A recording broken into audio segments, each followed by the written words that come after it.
Bonjour à tous, je suis ravie de vous retrouver et pour un thème qui, je pense, parle à certains d'entre vous, qui est comment est-ce qu'on arrête de se soucier, de se tracasser, d'avoir les idées mauvaises qui tournent en boucle tout le temps, constamment. Et voilà. Est-ce que vraiment on peut arriver à la maîtrise de ses pensées? Alors c'est ce que les sages nous disent, oui. Il est tout à fait possible d'y parvenir. Et donc, comment obtenir ça? Alors, on est dans la semaine où on nous parle du Netzar, c'est-à-dire de ce côté détermination qui va nous amener jusqu'à la victoire, qui va faire que on va être dans des renforcements extrêmement puissants et que justement, on va pouvoir exercer notre libre arbitre. Alors, on va parler de tout ça.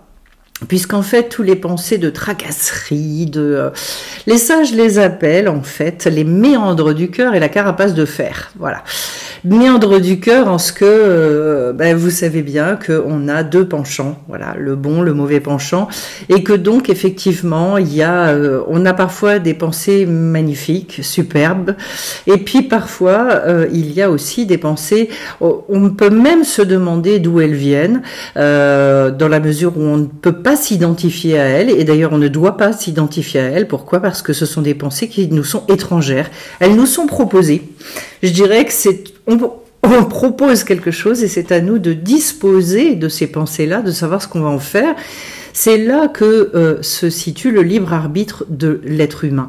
Et que donc, ce sont des choses, c'est un combat qui va être amené au terme de nos vies, c'est-à-dire toutes nos vies. Et c'est finalement quelque chose qui se muscle, quelque chose qui se travaille, qui se renforce constamment. Alors j'ai eu récemment justement un très beau témoignage dans une formation d'une personne qui dit qu'il y avait certaines pensées qui venaient constamment la harceler et qui dit je découvre qu'en fait je peux vivre sans ça alors que ça faisait des décennies que ça durait. Et qu'elle a réussi finalement au travers des exercices de certaines compréhensions à repousser ça et à dire non, c'est fini, c'est terminé. Donc on voit que déjà, l'une des premières choses, bien évidemment, c'est le crédit qu'on va donner à ça et jusqu'où on va s'identifier à ces pensées-là, croire que c'est nous qui les générons alors que pas du tout, voilà. Et jusqu'où justement j'ai ce pouvoir de choisir. Eh bien oui, parce qu'en fait c'est précisément à cet endroit-là que le libre arbitre de l'homme il existe et qu'il existe dans toute sa puissance, qu'il existe, j'allais dire, réellement. Voilà. Et donc oui, c'est un exercice. Il faut s'exercer, il faut muscler cette chose-là c'est-à-dire en fait, et faire quoi? C'est quoi exercer son libre arbitre? Puisqu'on est dans la semaine du Netzar et qu'il y a une personne qui, à juste titre, m'avait laissé un commentaire sur une des vidéos en me disant ce sont les mêmes lettres que le mot Ratson, c'est-à-dire la volonté, eh bien c'est tout l'exercice de la volonté de l'être humain. Alors pourquoi est-ce que c'est si compliqué d'éviter les tracasseries? Parce que l'être humain va avoir assez naturellement envie de rentrer dans dans ces soucis-là. Il va croire qu'en fait, à force d'y penser, il va pouvoir régler les choses et que il va avoir cette capacité de trouver la solution qui fait que le souci va s'évanouir. Alors qu'en fait, la vie est pas faite comme ça. Vous avez sans doute remarqué. Voilà, si on a par exemple envie de plus se mettre en colère et qu'on est soucié par ça, ou l'envie de ne plus courir après la perfection, ou l'envie de d'établir des relations différentes avec les gens. Et on cherche. J'allais dire, oui, on se prend la tête. Il y a une expression comme ça en français. On se prend la tête et on s'aperçoit qu'en fait, ça n'avance pas. Le grand choix ici, il est justement entre est-ce que je vais aller vers l'arbre de la connaissance ou est-ce que je vais aller vers l'arbre de la vie? C'est-à-dire, est-ce que je vais penser que c'est parce que je vais réfléchir et je vais trouver la solution que finalement la chose va se résoudre? Ou alors, est-ce que je vais aller vers l'arbre de la vie, c'est-à-dire avec tout ce que j'ai étudié, certes, mais surtout en considérant qui je suis devenue, c'est-à-dire en partant du niveau dans lequel je suis, eh bien, je vais pouvoir agir de manière complètement spontanée, c'est-à-dire réussir à aller vers les situations qui me tracassent, mais sans en ayant fait le travail au préalable d'y aller dans cette ouverture et donc de ne plus y aller comme si c'était un souci, une montagne, mais au contraire, en y allant, en rentrant dedans, je dirais, avec la volonté. Quel type de volonté? C'est quoi le ratson à ce moment-là? Eh bien, c'est la définition de, finalement, étant donné là où j'en suis aujourd'hui, j'ai envie d'expérimenter quoi? J'ai envie de faire quoi? Alors, ça peut être valable dans notre vie professionnelle, ça peut être valable dans notre vie amicale, amoureuse, familiale, peu importe. Peu importe l'item que vous prenez, mais quand vous êtes face à une difficulté, c'est de se dire, eh bien là, je vais tester et je vais y aller de cette manière-là. Autrement dit, ne plus se soucier, c'est effectivement, il y a une phase de positionnement qui va nous amener à réfléchir. Là, je ressens quoi? Je vais aller rechercher ma vérité, je vais aller chercher ma justesse pour définir précisément quel est ce ratson, quelle est cette volonté chez moi. Et de trouver un biais pour exprimer ce qu'on veut véritablement. Donc, sans, je dirais, anticiper les réactions de l'autre, ce que la vie va nous renvoyer par rapport à la manière dont on va gérer la chose, non.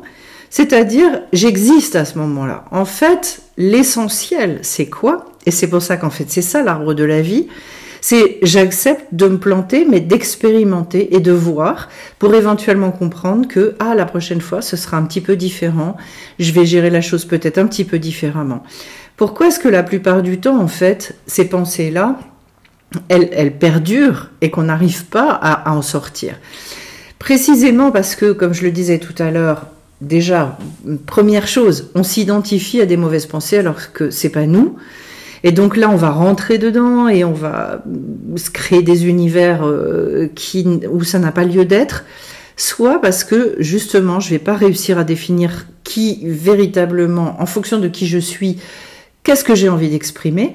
Et comme je vais pas réussir à faire ça, alors à ce moment-là, je vais commencer à imaginer. Et je vais partir dans ce qu'on appelle, dans la tradition hébraïque, imagination négative. C'est-à-dire, alors oui, mais si je fais ça, il va se passer ça, si je dis ça, l'autre va me répondre ça. C'est-à-dire, en fait, une imagination, on se fait des films, et où on part très très loin pour s'apercevoir, la plupart du temps, qu'en fait, non, d'abord, ça se passe jamais comme on l'a véritablement prévu. Ou alors, si ça s'en rapproche, de toute façon, ça veut dire que bien souvent, on a pu tellement anticiper, tellement projeter qu'en fait, on crée la chose. En fait, on ne laisse pas du tout la possibilité à la situation d'évoluer positivement parce qu'en fait, on s'inscrit pas là-dedans. Et donc, l'important, et c'est ça que la vie nous demande au travers de tout ce qui nous soucie et ce qui nous tracasse, c'est la seule question qu'il faut retenir, c'est là, tu as une difficulté à exister dans la situation qui te tracasse et la vie te demande d'exister. Donc en fait, je vais exister comment? Qu'est-ce que je vais pouvoir exprimer? Est-ce que là, ça va passer par de la fermeté, par de l'humour, par de la joie, mais de toute façon, il faut que je réponde à cette question-là, tout en fixant mon objectif, mais en respectant là où j'en suis. Et qu'est-ce qui fait que, justement, le souci perdure? C'est qu'au lieu de raisonner par rapport à soi, on va raisonner par rapport à l'extérieur et par notre envie de trouver la solution, de résoudre la chose. Alors que c'est pas ça, ce qu'on nous demande. Ça, c'est très compliqué pour l'être humain de comprendre une chose comme ça. Et pourquoi? Parce qu'en fait, lui, il est dans la toute-puissance. Lui, il croit qu'effectivement, il va pouvoir tout résoudre, tout régler, les problèmes de son monde à lui, déjà. Voilà. Alors que déjà, quand on réfléchit à l'aspect relationnel, on se dit, déjà, on est deux. C'est-à-dire que l'autre, il n'a pas forcément la même volonté que moi. C'est déjà une chose à valider, par exemple. Est-ce que, si moi j'ai envie de faire l'appel, l'autre, est-ce qu'il a envie de la faire ou pas du tout? Voilà. Donc, en fait, l'idée par rapport à ça, bon, au-delà de l'acceptation, parce que vous avez bien compris que sous-entendu, il y a le thème de l'acceptation, est-ce que oui ou non, les deux volontés coïncident? Mais au-delà de ça, c'est qu'il va falloir que j'accepte que ce que je vais exprimer, ça va générer encore des réactions et encore des réactions. Et que après, est-ce que je suis suffisamment proche de moi, dans ma vérité, pour être sûr de pouvoir réagir en conscience comme moi j'ai envie de le faire? Alors, avant d'en arriver là, Et avant de réussir à être, je dirais, dans la maîtrise de ça, ça veut dire qu'il faut avoir beaucoup étudié, beaucoup expérimenté, de se connaître aussi beaucoup, c'est-à-dire d'être énormément dans cette identité profonde qui est la sienne, et de se dire, bah, de toute façon, même si je me plante, je me plante. Peu importe, puisque en fonction de ce que je vais mettre en œuvre, moi je vais avoir un retour qui va me permettre de continuer à évoluer, de continuer à avancer, que le but il est bien là. Et que à la limite, bah, si je me plante, c'est pas très grave, parce que je suis toujours capable de le dire et de dire, bah, en fait, c'est pas ça. Le but que je m'étais fixé, c'était pas ce but-là. Alors, j'ai peut-être été maladroit, j'ai peut-être pas agi comme j'aurais dû, mais voilà, mon but, c'est celui-là. Et ça, on peut l'exprimer aussi. Dire, bon, sur le fond, ce que j'ai dit était juste, mais en fait, la forme était pas bonne. Ou alors, il y a des fois, c'est l'inverse. Sur le fond, c'était très juste, mais sur le fond, c'était pas juste. La forme, elle était plutôt sympathique, mais sur le fond, non. En fait, il faut que j'aille encore plus loin, par exemple, dans la fermeté, parce que manifestement, j'ai pas été compris. Voilà. En tout cas, ce que je veux exprimer par rapport à cette notion de Netzar, de détermination, c'est qu'est-ce qui va nourrir notre volonté, qu'est-ce qui va faire qu'on va aller jusqu'au bout, qu'on va avoir cette détermination et qu'on va pas tomber dans le souci, dans ce tracas permanent. C'est principalement le fait de savoir qu'on a été juste avec nous-mêmes. Très souvent, quand on a un problème relationnel avec l'injustice par rapport au monde extérieur, eh bien, c'est parce qu'en fait, on n'a pas été juste avec soi. Et c'est finalement ce qui est le plus difficile à gérer pour l'être humain. C'est-à-dire, je suis passée à côté d'une occasion d'exister. Je suis passée à côté d'une occasion d'exprimer ma vérité. Et donc, en fait, bah, j'ai pas été entendue, il s'est pas passé, il s'est rien passé. Parce qu'en fait, quand on n'existe pas véritablement, il se passe rien. Et donc, j'ai l'impression que du coup, le monde extérieur est injuste avec moi, parce qu'en fait, il me trompe. En fait, c'est pas le monde extérieur qui me trompe, je me trompe tout seul. Et que je crois que dans cette sphère-là du Netzar, donc qui est une énergie primordiale, qui, je le redis, dans son acceptation, son sens très très général et se traduit par l'éternité, c'est quoi ? C'est-à-dire, c'est cette capacité à exprimer quelque chose qui est complètement pérenne. Qu'est-ce qui est complètement pérenne? C'est notre vérité. Tout le reste, je dirais nos erreurs, nos réussites, tout ça, ça passe. Mais en revanche, l'expression de notre vérité, notre volonté vraie, elle va s'inscrire dans le temps, elle va s'inscrire également en nous. D'ailleurs, c'est une information extraordinairement puissante jusque dans les cellules de notre corps pour dire waouh, en fait, là, j'ai dit quelque chose, je me suis touchée moi-même. C'est-à-dire, dans ma sensibilité, c'était tellement dans mon émette que j'ai eu une pensée d'éternité, j'ai exprimé quelque chose qui est éternel. Je reviendrai pas sur ce moment-là, mais ce moment, il me construit, ce moment me permet véritablement d'accéder à la vie. Et ça nous nourrit. Au bout du compte, je dirais, du coup, le résultat derrière. Est-ce que l'autre, il embraye pas? Est-ce que la situation, elle va se régler, elle va pas se régler? Mais à ce moment-là, quand j'étais dans cette justesse-là, je me dis, au moins, j'ai rien à regretter, puisque de toute façon, j'ai réussi à aller au bout de cette identité qui est la mienne. Et c'est pour ça qu'en fait, je vous disais que très souvent, quand on a l'impression qu'on est hypersensible aux injustices extérieures, c'est en fait parce que nous-mêmes, avec nous, on se ment, on se trahit, je dirais, on s'abandonne, etc. Vous savez, il y a ces fameuses blessures etc., etc. Eh bien, ces blessures-là, c'est d'abord nous qui nous les infligeons à nous-mêmes. C'est pour ça que très souvent, et j'entends beaucoup parler dans les relations amoureuses ou j'entends énormément parler d'un compagnon, d'une compagne extérieure qui a été comme ci, qui a été comme ça, etc., etc. Ce miroir-là, c'est très intéressant de le lire, d'avoir je dirais, un recul par rapport à ça, pour se rendre compte, tiens, qui on m'a mis en face de moi, et ça me parle comment pour moi, pour mes propres incapacités. Donc en fait, si je suis tombée sur quelqu'un qui ment, ça veut dire que quelque part, je dois me mentir moi aussi à moi-même, que j'ai dû accepter des choses qu'en fait, j'aurais jamais dû accepter. Et donc, on m'a mis quelqu'un en face qui ment, mais alors dans l'extériorité. Moi, je me mens à l'intérieur, voilà.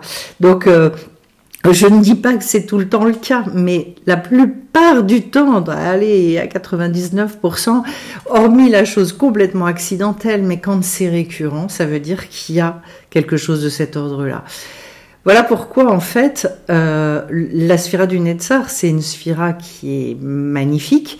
C'est celle qui, quand on prend d'ailleurs les 7 sphirotes du bas de l'arbre, elle se situe au milieu. C'est la 4e. Et donc, en fait, c'est une sphira extrêmement importante. Je vous souhaite à tous de réussir justement à déployer, je dirais, cette énergie dans vos vies, parce qu'en fait, c'est ça qui va vous renforcer énormément, qui va rendre aussi, je dirais, son côté extrêmement enthousiasmant à la vie, qu'on va retrouver avec le Hod juste derrière. Donc, on va rentrer dans la sphira du Hod fin de semaine. Donc dimanche soir, voilà, on va embrayer sur cette magnifique sphira et je vais faire une vidéo à ce sujet-là. Pour ceux que ça intéresse, donc, vous êtes cordialement invités et sur simple inscription par demande par mail à participer à des cours de Kabbalah, justement, autrement dit des cours sur la création du monde, sur la création des mondes, avec ces archétypes très forts de toutes les sphirotes, l'arbre donc. Vous comprenez aussi pourquoi j'ai appelé la chaîne Séphiroth et compagnie. Et puis, pour permettre justement de mieux comprendre en fait comment ça fonctionne dans vos vies, eh bien c'est à 19h, c'est via Internet, donc chacun peut y participer où qu'il se trouve. Et puis, je vais vous souhaiter d'apprendre petit à petit à retirer ces soucis, à retirer tous ces tracassements. Je reviendrai sur le thème parce qu'il y a beaucoup de choses à en dire. Je vous souhaite plein de belles choses et je vous dis à bien vite sur la chaîne. Bye bye à tous.